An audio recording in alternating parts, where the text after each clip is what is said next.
देखो, कनेक्टेड का मतलब क्या था? डायरेक्ट एसक्यूएल सर्वर के साथ काम करना, direct actual data, real data. तो एसक्यूएल सर्वर का स्टार्ट रहना कंपलसरी है, डेटाबेस चालू रहना चाहिए, क्योंकि उसी के साथ काम हो रहा है।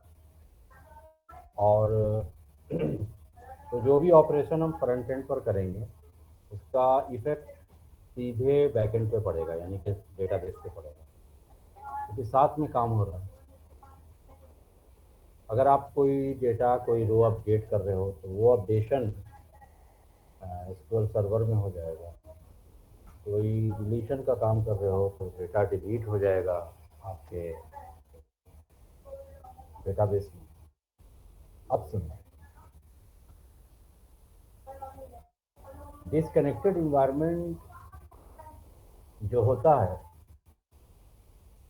वो डेटाबेस के ऊपर काम नहीं होता है, डेटाबेस के साथ काम नहीं होता है, डेटाबेस से काम होता है, डेटाबेस से काम होता है, डेटाबेस से काम होता है, डेटाबेस के साथ काम नहीं होता है।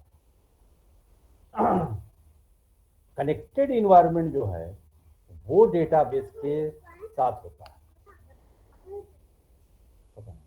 छत पे गए होंगे, छत पे। तो कनेक्टेड इन्वायरमेंट के कल हमने आपको एडवांटेज बताया था, डिसएडवांटेज नहीं। आज सुन लो डिसएडवांटेज। कनेक्टेड इन्वायरमेंट का सबसे बड़ा डिसएडवांटेज ये है, अगर सिर्फ डिसएडवांटेज होता तो ADO.NET में कनेक्टेड इन्वायरमेंट को नहीं रखा जाता, कभी माइक्रोसॉफ्ट नहीं रखता, हटा देता, एकदम हटा दिया जाता। इसका मतलब ये हुआ कि एडवांटेज भी है। एडवांटेज का जिक्र, एडवांटेज पे डिस्कशन हमने कल किया था कि ये इस इन्वायरमेंट में यूजर डायरेक्ट एसक्यूएल सर्वर के साथ काम करता है। तो जो भी हम वर्क, जो भी हम टास्क परफॉर्म करते हैं वो डायरेक्ट एसक्यूएल सर्वर पे होता है, बाद का कोई चक्कर नहीं है। ये सबसे बड़ा एडवांटेज है। अब सुनिए डिसएडवांटेज। नंबर ऑफ यूजर्स के बढ़ने पर सर्वर का वर्कलोड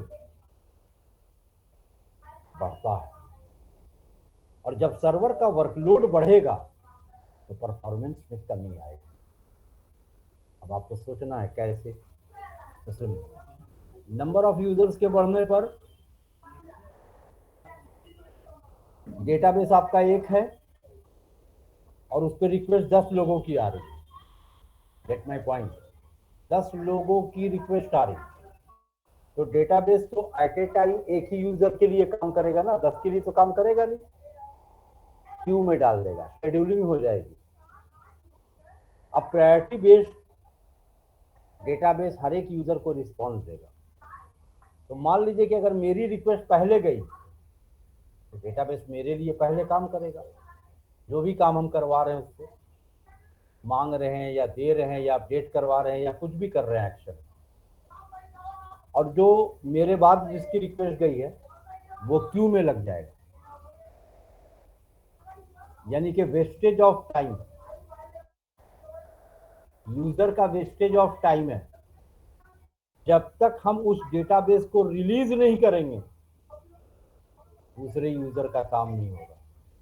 यानी कि नंबर ऑफ यूजर्स के बढ़ने पर वर्कलोड बढ़ेगा, क्योंकि डेटाबेस सर्वर एक ही है और यूजर्स बहुत सारे, यूजर्स बहुत सारे। तो इस केस में क्या होगा? इस केस में परफॉर्मेंस में कमी आएगी, धीरे काम होगा, स्लो हो जाएगा वर्क। जवाब देने वाले हम अकेले हैं, सवाल करने वाले कई हैं। तो अब बताओ कि जब भी हम जवाब देंगे किसी एक ही का ना देंगे भाई, सबका तो दे नहीं देंगे एक साथ। सारे लोगों का जवाब एक साथ तो नहीं दे देंगे हम तो वन बाई वन करके देंगे। तो वर्कलोड तो मेरे ऊपर बढ़ेगा ना। और हर एक बंदे का अगर जवाब अलग अलग आदमी दे रहा है, कोई दिक्कत नहीं है। दूसरे बंदे का जवाब कोई और दे रहा है, मेरा जवाब कोई और दे रहा है, फलाने का कोई और दे रहा है,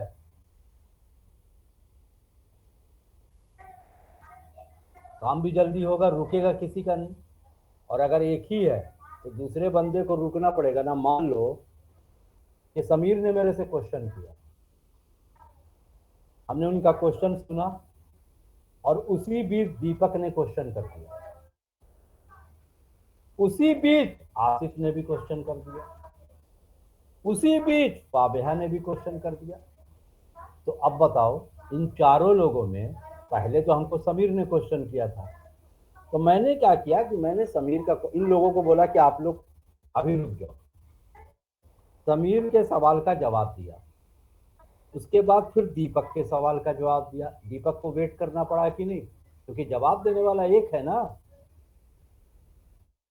जब दीपक को हम जवाब देने लगे तो आसिफ को वेट करना पड़ा कि नहीं, और जब आसिफ को हमने जवाब देना शुरू किया तो फाबिहा को वेट करना पड़ा कि नहीं।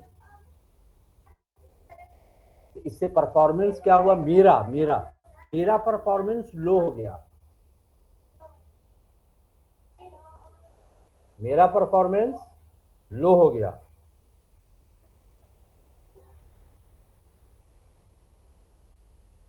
हमारा परफॉर्मेंस लो हो गया, क्यों? और वर्कलोड बढ़ गया, चार के चारों लोगों का जवाब हम ही को देना पड़ रहा, तो मेरा वर्कलोड बढ़ा कि नहीं बढ़ा? एक बात। दूसरी बात याद रखिएगा, जब किसी सर्वर का वर्कलोड बढ़ता है तो परफॉर्मेंस में कमी आती है, परफॉर्मेंस गिर जाएगा। अगर किसी के परफॉर्मेंस को खराब करना है, कुछ मत करो, उसका वर्कलोड बढ़ा दो, उसके परफॉर्मेंस अपने आप खत्म हो जाएगी। कभी कभी देखा होगा ऑफिसेज में बंदे के ऊपर वर्कलोड बहुत बढ़ जाता है, आता है कहता अरे यार मत पूछो, ऑफिस में आजकल एकदम हालत खराब है, 10 बज जा रहा है, 11 बज जा रहा है, पूछो मत बस। क्या हुआ? अरे बहुत काम, बहुत काम, वर्कलोड इतना कि टेंशन ही टेंशन। उधर से मैनेजर सवाल कर रहा है, उधर से डायरेक्टर सवाल कर रहा है, उधर क्लाइंट पीछे पड़े, मतलब एकदम पागल हो गया। ऐसे आदमी बोलता है कितने कितने, उधर से मैनेजर, उधर से डायरेक्टर, उधर से क्लाइंट, उधर से कस्टमर, ले हो, दिमाग खराब हो गया एक आदमी। अब उसका परफॉर्मेंस क्या होगा? गिरेगा, पक्का गिरेगा, उसका परफॉर्मेंस गिरने लगेगा।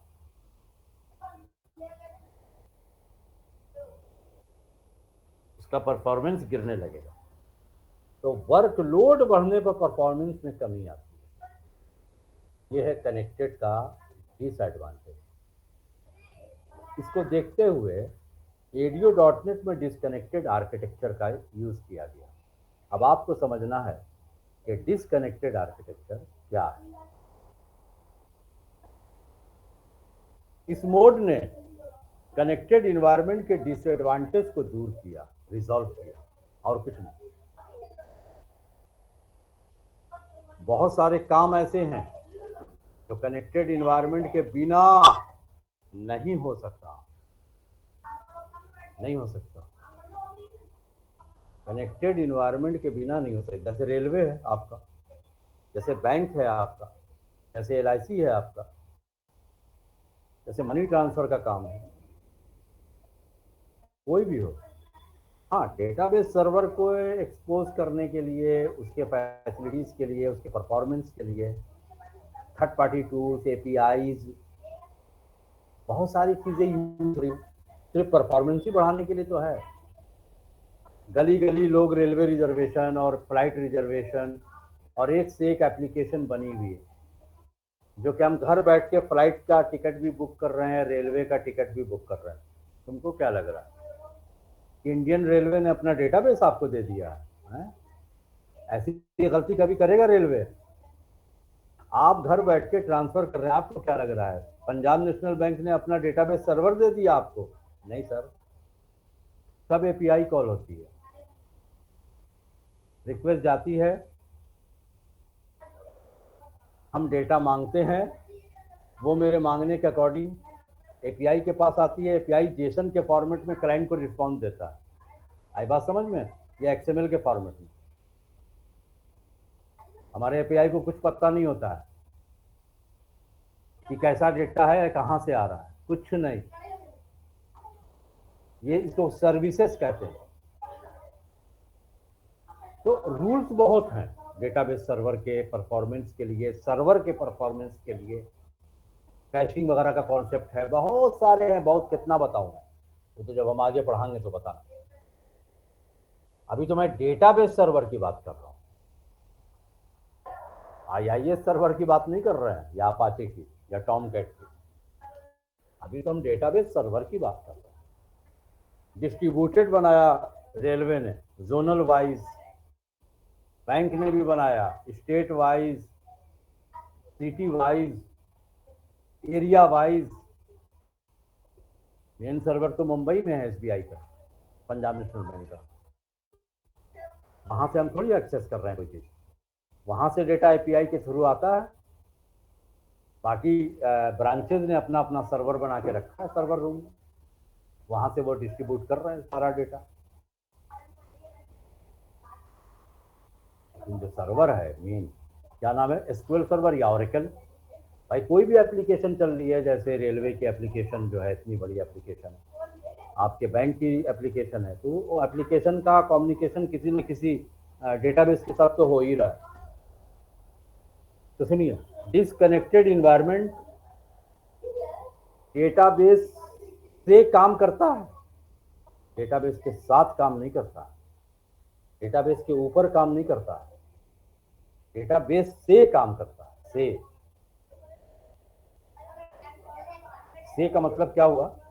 आपकी रिक्वेस्ट, डिसकनेक्टेड का मतलब कुछ लोग समझते हैं हम सर्वर से कनेक्ट नहीं रहते हैं और काम होता है, हवा में होगा काम है। कॉमन सेंस की भी बात है। डिसकनेक्टेड का मतलब कि हम डिसकनेक्ट रहते हैं। अगर आप डिसकनेक्ट हैं तो रिक्वेस्ट कैसे जाएगी? एसक्यूएल सर्वर के पास या ओरेकल के पास या माई एसक्यूएल के पास रिक्वेस्ट कैसे जाएगी एप्लीकेशन से? टेबल तो आपको लेने ही लेना है ना, टेबल तो आपकी एसक्यूएल सर्वर पे पड़ी है ना। और जब रिक्वेस्ट नहीं जाएगी तो आप टेबल कैसे एक्सेस करोगे? सर डिसकनेक्टेड का मतलब ये नहीं कि हम बिना कनेक्शन के काम करते हैं, और कनेक्टेड का मतलब कनेक्शन के साथ काम करते हैं, ये गलत है। रिक्वेस्ट हर हाल में जाएगी, कनेक्शन बनेगा। अब सुनिए, कनेक्शन जस्ट ओवरव्यू दे रहे हैं, अभी डिटेल बाद में दे। यूजर एसक्यूएल सर्वर पे रिक्वेस्ट करेगा एक टेबल के लिए, ये टेबल मेरे को चाहिए। हाँ, पूरी की पूरी टेबल के लिए हिम्मत देखो, पूरी टेबल के लिए रिक्वेस्ट करेगा। एसक्यूएल सर्वर पूछेगा टेबल तो हम दे देंगे, तुम्हारी औकात है उसको रखने की? रेडियो ने तो कहा दिया, हाथ खड़ा कर दिया, ना मेरी औकात नहीं है भैया। क्यों? मेरे पास तो एक तो रिकॉर्ड सेट है, बड़ा मामूली ऑब्जेक्ट, जिसके अंदर एक ही रो आ सकता है। चलो तो हो गए पीछे, उनकी हो गई बात खत्म। अब आई बात डिसकनेक्टेड की। जब सर्वर पे रिक्वेस्ट गई तो उसने टेबल मांग दिया। एसक्यूएल सर्वर ने कहा टेबल तो दे देंगे, औकात है, कहाँ रखोगे? तो ADO.NET ने कहा हाँ है, मांग लो है। कहा क्या है? कहा डेटा सेट। ओ, एक चीज और सुनिए, data set is like mini database, like mini SQL server है पूरा वो, क्या समझ रहे हो अपने आप में? डेटा सेट डेटाबेस का रूप है, रूप मिनी डेटाबेस कहलाता है। मिनी डेटाबेस का मतलब जितने व्यू, जितने टेबल, जितने प्रोसीजर, जितने ट्रिगर चाहो उसके अंदर रख सकते हो। तो अपने आप में एक एसक्यूएल सर्वर हो गया छोटा मोटा। तो यूजर की रिक्वेस्ट थी एक टेबल के लिए, एसक्यूएल सर्वर, अब टेबल जो भी वहां से उठा के लागा वो हम बात करेंगे कौन है जो लागा। हाँ आएगी, तो आएगी तो वो रखी कहाँ जाएगी? Data set. हाँ डेटा सेट में रखी जाएगी। डेटा सेट में वो टेबल आ गई, कहाँ आ गई? आपके एंड पर। डेटा सेट कहाँ है? सी शार्प के पास है ना। देख लीजिए, एसक्यूएल सर्वर की टेबल और आ गई प्रोग्रामिंग लैंग्वेज के ऊपर। क्या कहना, बहुत बड़ी बात, आ गई। और आने के बाद कनेक्शन हो जाता है फॉरन ब्रेक और सर्वर हो जाता है फ्री। फ्री फ्री हो जाता है। यही कनेक्टेड में नहीं होता था। दूसरे यूजर के लिए खट से दूसरा यूजर आप उसके ऊपर रिक्वेस्ट भेज सकते हैं। यानी कि एक साथ मल्टीपल यूजर सर्वर को हिट कर सकते हैं, हिट कर सकते हैं, जो कि कनेक्टेड में नहीं कर सकते, क्योंकि कनेक्टेड डेटाबेस के ऊपर काम करता है, डेटाबेस के साथ काम करता है, और डिसकनेक्टेड डेटाबेस से काम करता है। टेबल आई है वहीं से, लेकिन आने के बाद कनेक्शन फौरन ब्रेक हो जाता है और server for the time being free हो गया दूसरे अदर यूजर के लिए। ब्रेक हो जाता है कनेक्शन। अब आपके पास टेबल आ गई ना, अब आप काम करेंगे डेटा सेट के ऊपर, एसक्यूएल सर्वर के ऊपर नहीं करेंगे, डेटा सेट के ऊपर करेंगे, के ऊपर। हाँ डिसकनेक्टेड जो है वो डेटाबेस डेटा सेट के साथ काम करता है, एसक्यूएल सर्वर के साथ नहीं। एसक्यूएल सर्वर पे रिक्वेस्ट जाती जरूर है और जो चाहिए वो मिल भी जाता है। जो चाहिए वो मिल जाता है।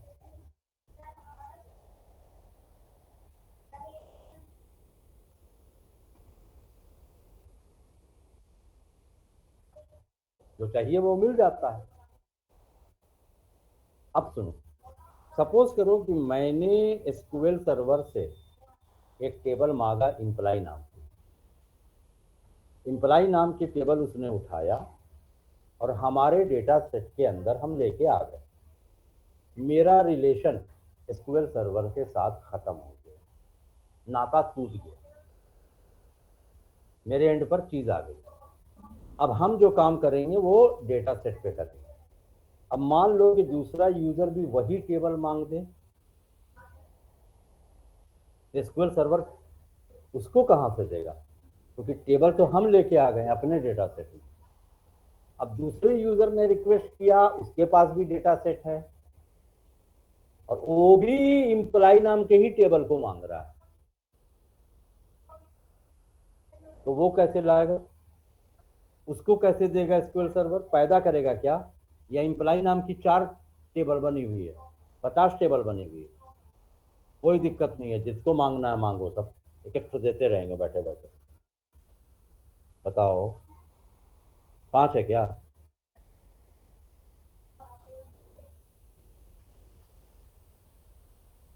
है 5 है क्या टेबल? सबको देगा? तो सवाल ये है कि क्या इम्प्लाई नाम की टेबल और भी है, या आपको देने के बाद फॉरन एसक्यूएल सर्वर इम्प्लाई नाम की टेबल दूसरी क्रिएट कर देगा सारे डेटा के साथ? क्या ये संभव है? और नहीं तो क्या दूसरे वाले यूजर को एरर आएगी कि table does not exist, I have no table employee? क्या ये एरर आएगी? क्या होगा?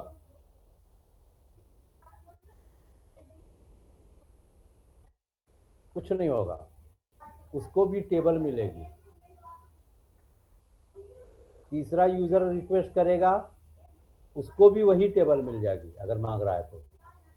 चौथा यूजर रिक्वेस्ट करेगा, उसको भी सेम टेबल मिल जाएगी अगर मांग रहा है तो क्या चार चार टेबल इम्प्लाई नाम की है? ये तो हो नहीं सकता। क्यों? एसक्यूएल सर्वर में या ओरेकल में या दुनिया के कोई भी डेटाबेस में एक नाम से दो टेबल नहीं बन सकती। बहस बंद। अब इस पर कोई बहस नहीं बनती है, बात खत्म हो गई। बनती ही नहीं।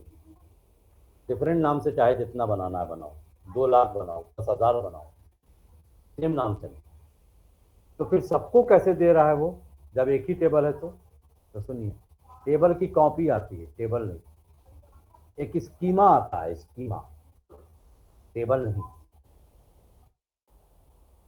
टेबल दे देगा कोई किसी को? हुँ? उस टेबल की एक कॉपी बना के देता है। Copy, copy. इम्प्लाई नाम की टेबल की कॉपी आती है। ओरिजिनल एक्चुअल में डेटा नहीं आता है, डुप्लीकेट डेटा आता है। मतलब कॉपी आती है, बस समझो। जैसे आप कैसे भेजते हो? जैसे हम आपको डेटा भेजा, ये फाइल जिसका भेजा है ना कल, ये वाली एसक्यूएल वाली, तो मेरे पास भी तो है, तो कॉपी भेजा है ना सर इसकी।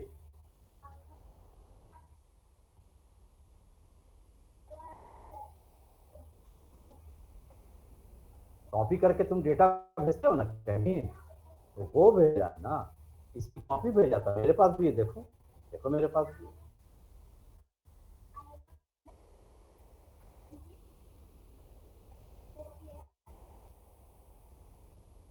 इसी नाम की फाइल 10 तो थोड़ी रखे हैं कि रोज रोज हमें किसको भेज रहे हैं। कॉपी जा रही है आपके पास, तो उस टेबल की एक कॉपी आ गई। अब सब अपने अपने डेटा सेट के ऊपर काम कर रहा है। कोई इंसर्ट कर रहा है, कोई डिलीट कर रहा है, कोई अपडेट कर रहा है। इसका इफेक्ट आपके स्क्यूएल सर्वर पे नहीं पड़ेगा। आप उस टेबल को ला के उस टेबल में आग लगा दीजिए, एसक्यूएल सर्वर पे इसका कोई असर नहीं। वहां ओरिजिनल टेबल पड़ी है मस्त। आप अगर कोई काम भी कर रहे हो डेटा सेट के अंदर, जो टेबल है उसका कोई अता पता एसक्यूएल सर्वर को नहीं है। ये था निचोड़ जो हम आपको बताया। अब कैसे कैसे होता है ये सब हम अब दिखा रहे हैं। कुछ नहीं होता है ऐसा। एसक्यूएल सर्वर को हवा भी नहीं लगती। आप उस टेबल को ड्रॉप कर दीजिए डेटा सेट में से, आपको क्या लगता है एसक्यूएल सर्वर में ड्रॉप हो जाएगी? ना, वहां वैसे ही पड़ी है, एक्चुअल में, एकदम रियल में।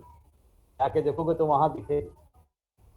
एक टेबल के अंदर 20 रिकॉर्ड है मान लो, तुम 15 रिकॉर्ड डिलीट मार दो। कहाँ? डेटा सेट में जो लाए हो उसमें मार दो। फिर तुम एसक्यूएल में जाओ, वहां तुमको 20 का 20 कॉलम रो दिखेगी। और जब तुम डेटा सेट में देखोगे तो तुमको 5 रो दिखेगी, 15 डिलीटेड दिखेगी, लेकिन एसक्यूएल में नहीं। तो फिर फायदा क्या हुआ? उठा जाएगा ना भाई, कि जो काम हम कर रहे हैं उस काम का आता पता डेटाबेस तो है ही नहीं, तो फायदा क्या हुआ? मेरे काम करने का तो काम तो मेरा दिखेगा नहीं, काम तो मेरा दिखेगा नहीं, पता कैसे चलेगा?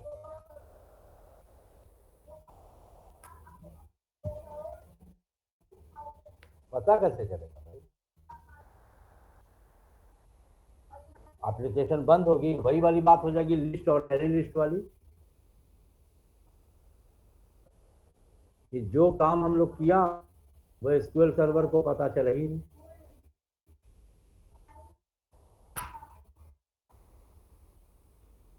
वो एसक्यूएल सर्वर को पता चला ही नहीं जो भी काम हम लोग किया।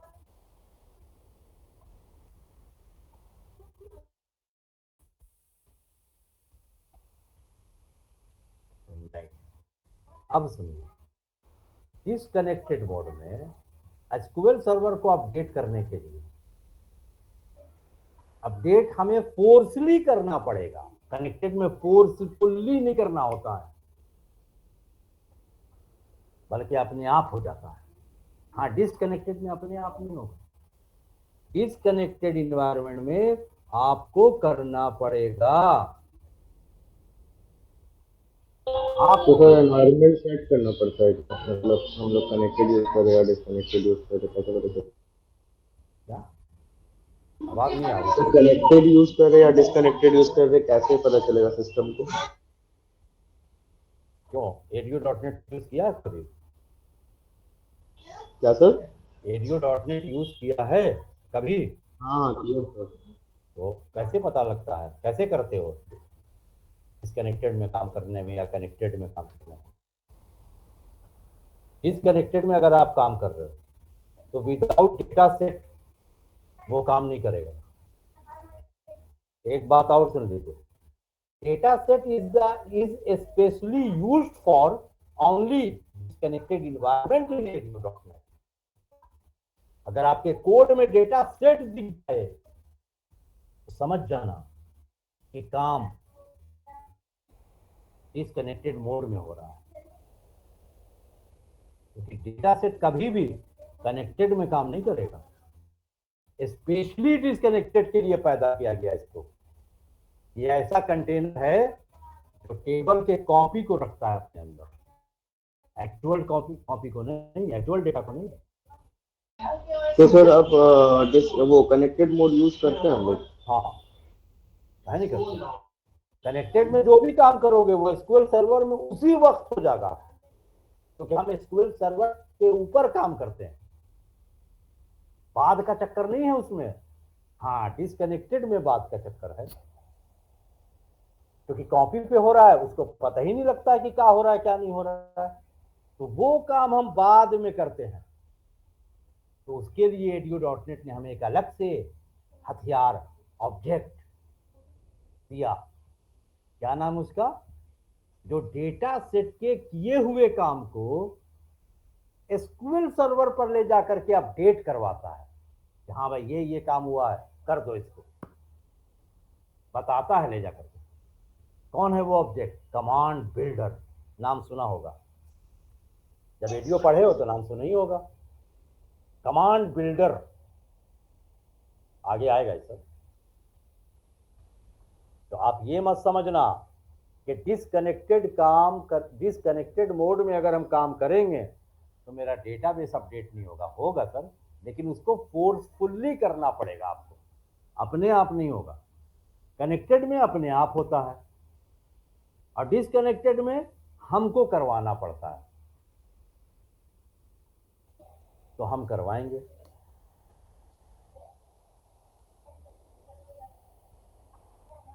आई बात समझ? तो लीजिए हम यहां लिख दे रहे हैं, जैसे हमारी एप्लीकेशन कौन सी है? सी शार्प एप्लीकेशन से रिक्वेस्ट गई, रिक्वेस्ट कहाँ जाएगी? डेटाबेस। कौन होगा? कोई भी हो सकता है, any, Oracle, SQL Server, MySQL, MS Access, या फिर DB2, कोई भी हो सकता है। तो हम लोग जो यूज कर रहे हैं वो एसक्यूएल सर्वर यूज कर रहे हैं, लेकिन माइक्रोसॉफ्ट ने, .NET फ्रेमवर्क ने ये कभी नहीं कहा कि .NET फ्रेमवर्क के साथ आपको डेटाबेस एसक्यूएल सर्वर ही यूज करना पड़ेगा। ये बात गलत है। आप .NET फ्रेमवर्क के साथ कोई भी डेटाबेस यूज कर सकते हो। ADO.NET किसी भी डेटाबेस के साथ काम करेगा, चाहे वो एसक्यूएल हो, चाहे वो ओरेकल हो, चाहे वो माई एसक्यूएल हो, चाहे वो MS एक्सेस हो, चाहे वो DB2 हो। तो चलिए अब आया ये, आपने रिक्वेस्ट किया, एसक्यूएल सर्वर के पास। अब देखो क्या करता है। तो जो रिक्वेस्ट करोगे आप, जो रिक्वेस्ट हमारी जा रही है इस टेबल के लिए, यहीं पे लिख दें, आप रिक्वेस्ट कर रहे हैं एक टेबल के लिए।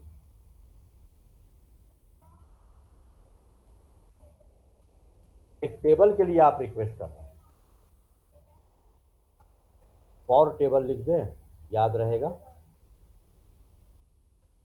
फॉर टेबल रिक्वेस्ट कर रहे हैं किसके लिए? फॉर टेबल, टेबल के लिए। कहाँ? डेटाबेस। कौन से? SQL server. एकदम सही है। अब एसक्यूएल सर्वर आपको रिस्पॉन्स देगा, तो मैं नीचे लिख रहा हूं, एसक्यूएल सर्वर क्या देगा? रिस्पॉन्स। रिस्पॉन्स देगा ना? रिस्पॉन्स किसको देगा? रिस्पॉन्स किसके लिए देगा? टेबल के लिए। टेबल को रिस्पॉन्स करेगा ना, टेबल मांग रहे हो आप उससे। तो ये टेबल कौन लेके आएगा ये तो आपको आगे पता चलेगा। कहाँ आ रहा है ये हम बता रहे हैं। ये टेबल हमारे डेटा सेट के पास, डेटा सेट को मिलेगा। कंटेनर है और स्पेशली काम करता है डिसकनेक्टेड एनवायरनमेंट में। तो डेटा सेट रिस्पॉन्स करेगा टेबल की कॉपी। क्या करेगा? कॉपी। ओरिजिनल नहीं, डुप्लीकेट। रियल नहीं, स्कीमा। स्कीमा।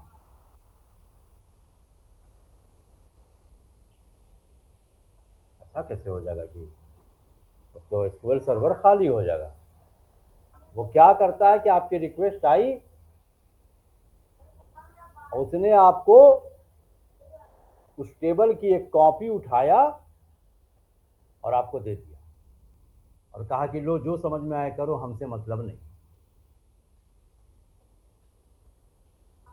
तुम क्या कर रहे हो क्या नहीं कर रहे हो उस टेबल के साथ, इस बात का इल्म डेटा सेट को नहीं है। आ गई बात समझ में? This known as disconnected environment. ये सब होता कैसे ही तो आगे पता चलेगा। अरे भाई, रिक्वेस्ट कब जाएगी? है कब जाएगी रिक्वेस्ट? जब कनेक्शन बन जाएगा तब ना। तो पहला काम तो कनेक्शन का है, तो वो सब अब आगे आएगा। इस हम बता रहे हैं सिर्फ डिसकनेक्टेड मोड का मतलब क्या है। मतलब ये है जिससे हमारे सर्वर का वर्कलोड कम हो जा रहा है। हम कॉपी पे काम कर रहे हैं, एसक्यूएल से कोई लेना देना नहीं है, एसक्यूएल फ्री है एकदम। जैसे आपने कहा सर मेरे को ना ये करवा दीजिए, हमने कहा ठीक है करवा देंगे। हम एक आदमी को उठाया और कहा यार ये समीर है, इस समीर का ना ये काम कर दो तुम। हम क्या हो गए? फ्री हो गए कि नहीं हो गए? हैं? अब वो क्या करवा रहा है क्या नहीं करवा रहा तुम जान रहे हो, वो जान रहा है, हमें थोड़ी पता है। हमें थोड़ी पता है। हाँ, हम अपडेट लेंगे। अब हम तुमसे अपडेट लेंगे। यहाँ समीर, मैंने जिसे लगाया था तुमने कर लिया? हाँ यस सर कर लिया। क्या क्या किया? ये किया सर, ये किया सर, ये किया। अच्छा ये चीज़ ऐसे हुई, ये चीज़ ऐसे किया सर, ये चीज़ ऐसे हो गई, ये चीज़ ऐसे हो गई। सारा अपडेट हमको मिल गया ना? हाँ मिल गया, बात खत्म हो गई। और हम ही अगर कुछ करांगे तो तुम मेरे को क्या अपडेट दोगे? तुम हमको अपडेट दोगे कि हमको उसी वक्त पता चल जाए कि हम क्या करवा रहे हैं और क्या नहीं? करवाने वाले जब हम ही हैं तो किस बात का अपडेट लेंगे हम तुमसे? बताओ। हम क्या बता रहे हैं आज, हम कल क्या बताया है, हम तुमसे अपडेट लेंगे इस बात का? क्यों लेंगे? हम ही तो बताया है, तो हमें ऑलरेडी पता है हम क्या बताया है। हम अभी क्या बता रहे हैं इस बात का हम तुमसे क्या अपडेट लें? बताओ क्या अपडेट लेंगे आप? कोई दूसरा अपडेट ले सकता है कि सर ने तुमको क्या बताया, बताओ उसको, तब ना पता चलेगा, उसको क्या मालूम, वो कनेक्ट है मेरे साथ। सर हमसे सवाल करने के लिए आप पहले क्या किया था? अभी अभी आप मेरे से सवाल जवाब जो भी आप लोग करोगे, इस सवाल जवाब करने से पहले आपने क्या किया है? Connect, connect. अगर कनेक्ट नहीं करते तो हो जाता का? सवाल कर लेते हमसे। अभी आप डिस्कनेक्ट हो जाओ, सवाल कर लोगे नहीं ना? फिर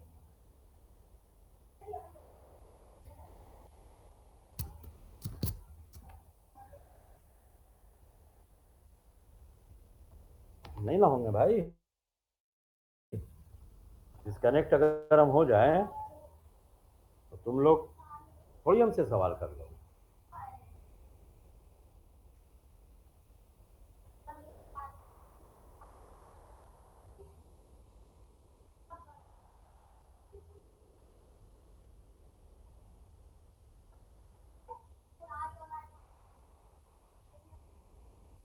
ठीक है, ओके। तो डिस्कनेक्टेड मोड में भी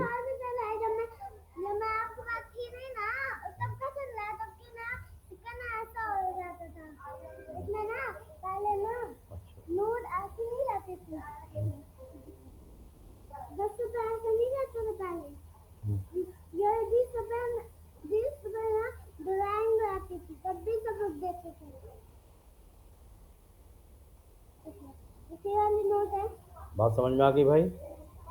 तो डिसकनेक्टेड मोड में ये नहीं है कि हम एसक्यूएल को अपडेट नहीं कर सकते हैं, नहीं करेंगे, लेकिन उसके लिए फोर्सली करना पड़ेगा। कैसे? वो आगे आएगा। उसके लिए टूल्स दिया गया है, ऑब्जेक्ट दिया गया है। जैसे डेटा सेट ऑब्जेक्ट है, टेबल के कॉपी को रखने के लिए, सिर्फ रखने के लिए, उसका काम है सिर्फ रखना। फिर आप उसके अंदर जाके जो करना है करें। आपके एंड पर आ गई टेबल, ओके। आइए, इसके बाद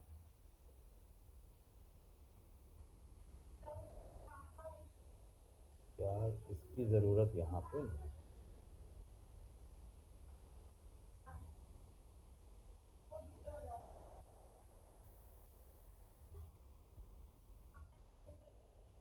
तो वहीं पे अब देखो, आज अब हम लोग क्या करने जा रहे हैं?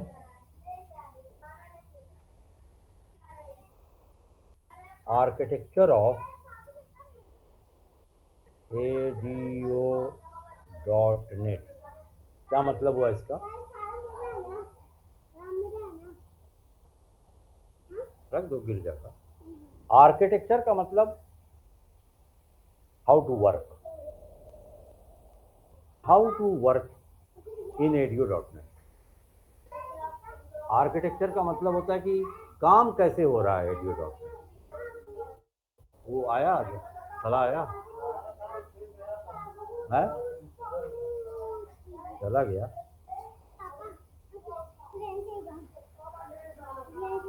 ज़्यादा पैसे तुम छितरा दिए। क्या? तो उनके पास है पैसा। चलो अभी मैच ले लेंगे फिर चलेंगे। आर्किटेक्चर का मतलब हाउ टू वर्क, मतलब कैसे कैसे काम करता है ADO.NET। तो एक क्वेश्चन है, how many main component in ADO.NET। ADO.NET के मेन कंपोनेंट कौन कौन है?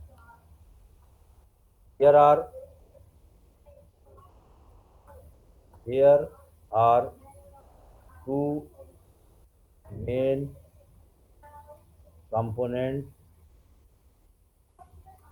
in ADO.NET।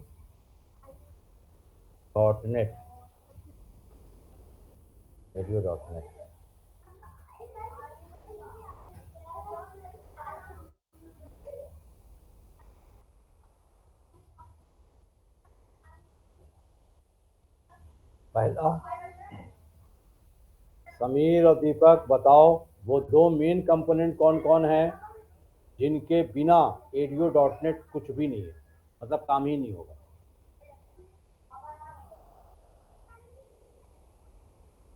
पढ़े हुए भी हैं आप लोग और काम भी किए हुए हैं। बताइए वो दो मेन कंपोनेंट कौन कौन से हैं जिनके बिना काम नहीं होता।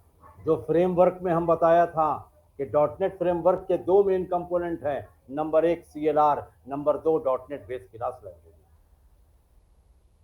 उसी तरह से एडियो डॉटनेट में भी दो मेन कंपोनेंट हैं जिसके बिना एडियो डॉटनेट के अंदर काम नहीं होगा।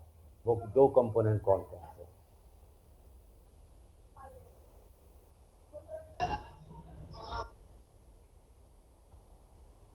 क्या? नंबर एक data data doctor, provider, data provider, data doctor. और दूसरा है डाटा सेट। Data set. हाँ, बस यही दो हैं। देखो कंपोनेंट बहुत हो सकते हैं, हम बात मेन की किया है। Main component, main component, main component दो हैं। बिना डेटा प्रोवाइडर के कोई काम नहीं होगा। बिना डेटा सेट के एडियो डॉटनेट अधूरा है, अधूरा है। भाई एडियो डॉटनेट अपने डिसकनेक्टेड के लिए ना फेमस है, और डेटा सेट स्पेशली डिसकनेक्टेड के लिए बना है। इसका मतलब डेटा सेट के बिना तो काम हो ही नहीं सकता सर, हो ही नहीं सकता। डिसकनेक्टेड का तो नहीं हो सकता, फिर कनेक्टेड में करना पड़ेगा। आइए, डेटा प्रोवाइडर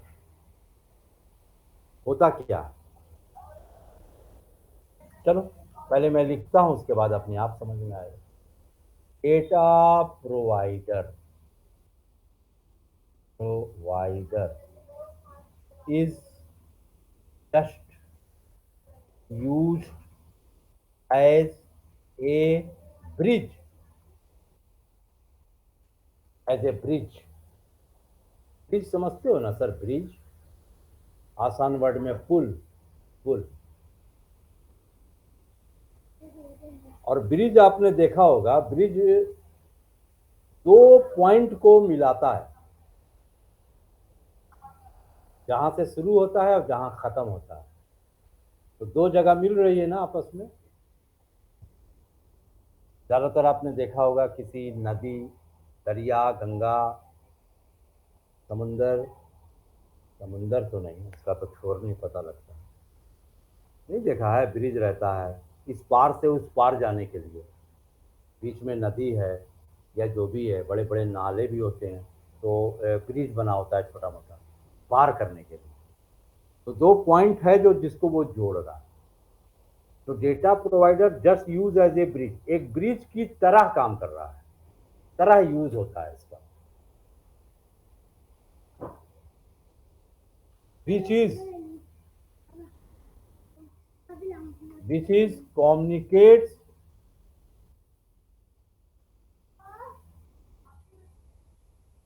between, between का यूज ही होता है दो चीजों के बीच, between data source,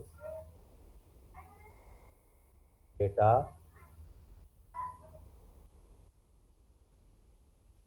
data source and application.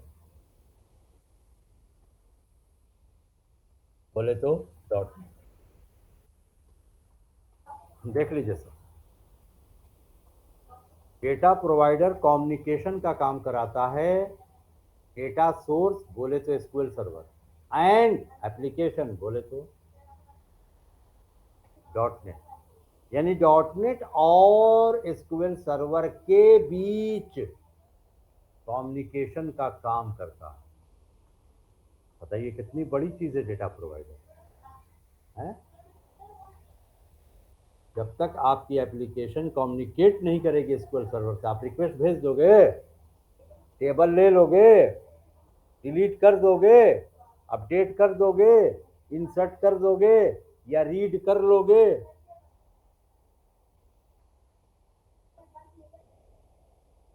कोई भी काम करने से पहले उसके साथ कनेक्ट होना ज़रूरी है ना, कम्युनिकेशन ज़रूरी है ना उसके साथ। ये काम है डेटा प्रोवाइडर का। बेसिकली डेटा प्रोवाइडर हम लोग दो तरह का यूज़ करते हैं, मैं आपको यहाँ पे लिख रहा हूँ। पहला होता है एसक्यूएल क्लाइंट, दूसरा होता है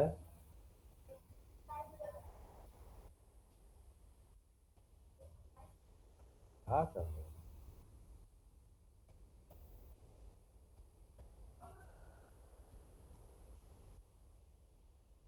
दूसरा होता है OLEDB, object linking embedded database, full form है उसका।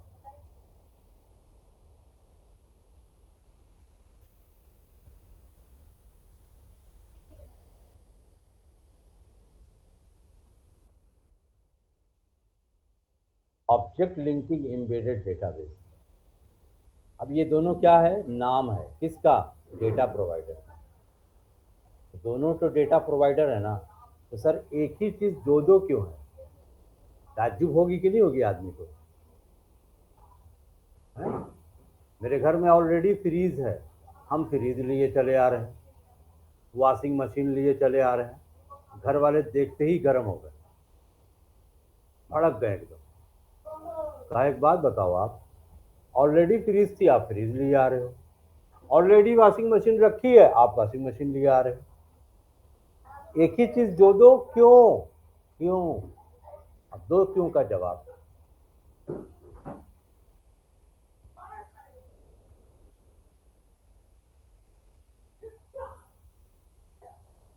आए।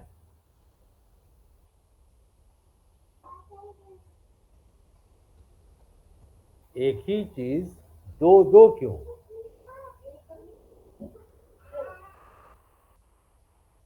एक ही चीज दो दो क्यों? आपको रीजन बताना पड़ेगा, वजह।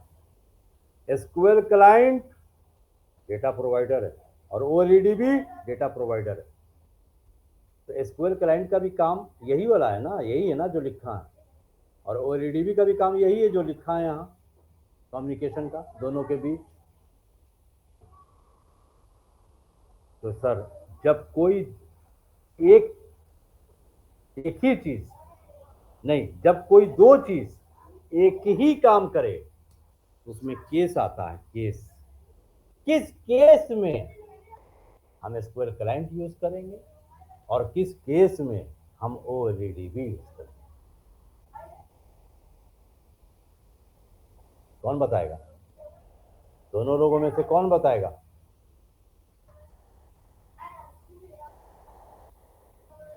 SQL client is especially used for only SQL Server database instead of nothing else. इसके अलावा कोई भी नहीं। ये जो डेटा प्रोवाइडर है ना, ये माइक्रोसॉफ्ट का खुद का प्रोवाइडर। हाँ, SQL क्लाइंट एक ऐसा डेटा प्रोवाइडर है जो SQL सर्वर के अलावा किसी और के साथ कम्युनिकेशन नहीं करता।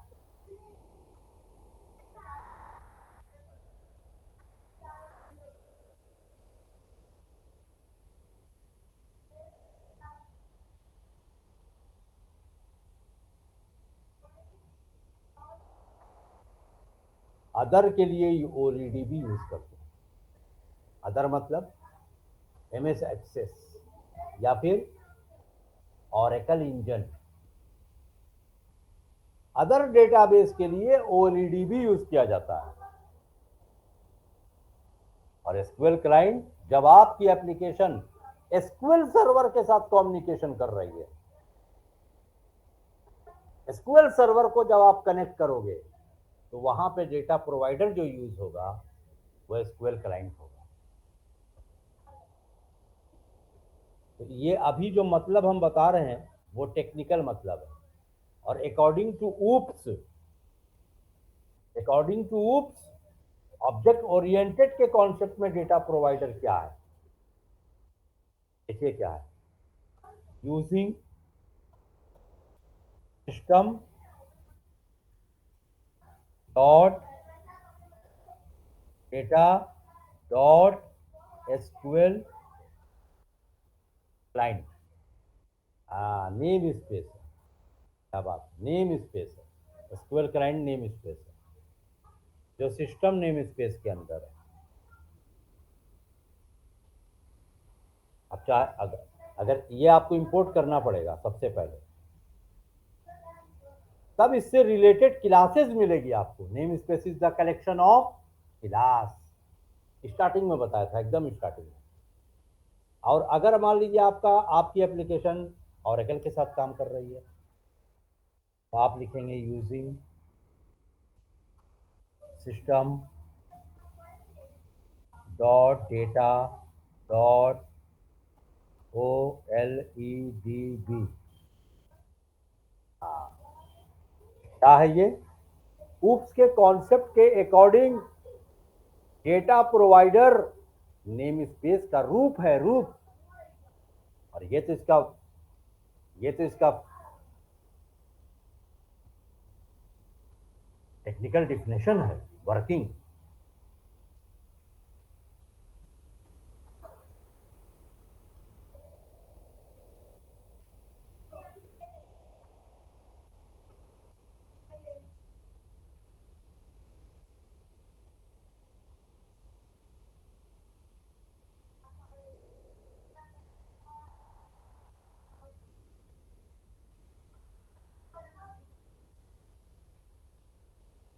आई बात समझ? ऑब्वियसली अब ये नेम स्पेस है, इस नेम स्पेस के अंदर बहुत सारी इनसे रिलेटेड क्लासेस होंगी। एक क्वेश्चन है, how many main classes of data provider. Data provider name space क्या है? डेटा प्रोवाइडर क्या है? नेम स्पेस है। तो नेम स्पेस के अंदर होता क्या है? क्या होता है? क्लास होती है। तो पूछा जा रहा है कौन कौन सी क्लास है डेटा प्रोवाइडर की। कौन कौन सी पूछ देंगे तब तो आदमी बर्बाद हो जाएगा बताते बताते। तो क्वेश्चन क्या कर रहा है, how many main classes. Main class कौन कौन सी है?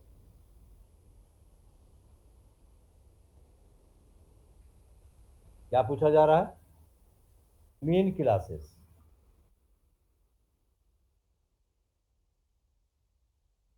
Main classes of data provider. There are 4 main classes of data provider. Number 1 connection, number 2 command, number 3 data reader,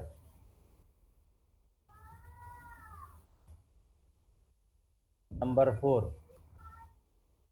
data adapter. ये 4 मेन क्लास है। मतलब कि इनके बिना कुछ कर ही नहीं सकते तुम खुद बताओ। इंसर्ट करना है, कनेक्शन चाहिए चाहिए। कोई भी ऑपरेशन करोगे डेटाबेस के साथ तो कनेक्शन तो बनाना पड़ेगा ना पहले, हैं? अच्छा, कमांड चाहे इंसर्ट की लिखो, चाहे डिलीट की, चाहे प्रोसीजर, चाहे ट्रिगर, चाहे व्यू, चाहे कुछ भी, चाहे डिलीट, चाहे अपडेट, बिना कमांड के कर लोगे? डेटा चाहे जैसा भी रीड करना हो, डेटा रीडर चाहिए। तो सर इसमें से कोई भी क्लास ऐसी नहीं, काम चाहे कोई भी करे, ये 4 कंपलसरी है, कंपलसरी, इसके बिना काम ही नहीं होगा। हाँ, क्लासेस और भी हैं, तो जब वो काम हम करेंगे तो उनका यूज करेंगे। जैसे कमांड बिल्डर भी डेटा प्रोवाइडर की क्लास है, ट्रांजेक्शन भी डेटा प्रोवाइडर की क्लास है, लेकिन वो मेन नहीं है। अगर डेटाबेस को अपडेट करना है तब कमांडर यूज करना पड़ेगा, तब आपको कमांड बिल्डर यूज करना पड़ेगा। और अगर नहीं काम है तो आप कोई जरूरी नहीं है इसका यूज करना। लेकिन कनेक्शन तो होगा नहीं ना, बिना उसके होगा नहीं। चाहे काम तुम इंसर्ट का करो, चाहे डिलीट का करो, कनेक्शन तो बनाना ही बनाना है। इसके बिना कैसे करोगे? अब एक एक करके आपको समझना पड़ेगा। सर हम आपको edu.net पूरे सीक्वेंस के साथ और एक एक चीज जिसको कहते हैं घोल के पिलाना, क्योंकि घोल के पिलाया नहीं जाता है, सुना होगा, बट हम कर रहे हैं वो काम, तो पी लीजिए।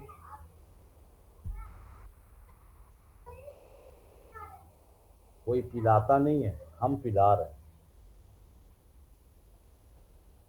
P low.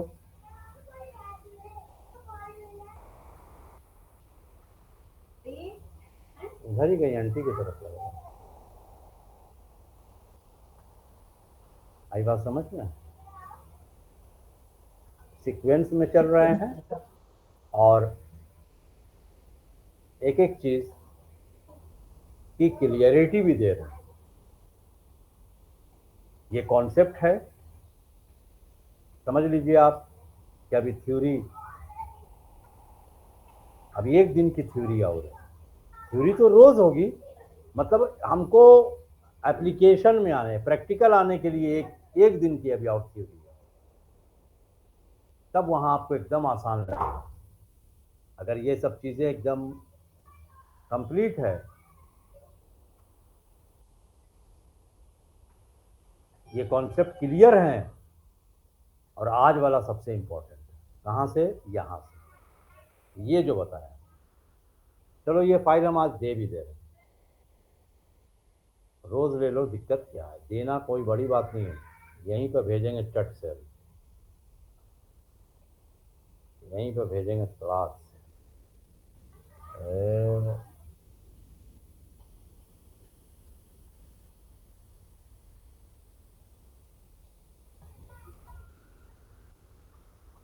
गई?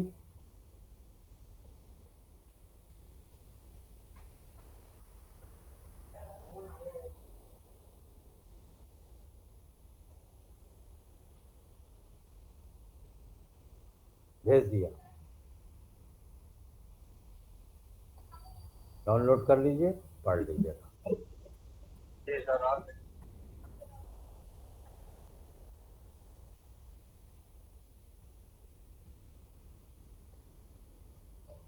तो पढ़िएगा,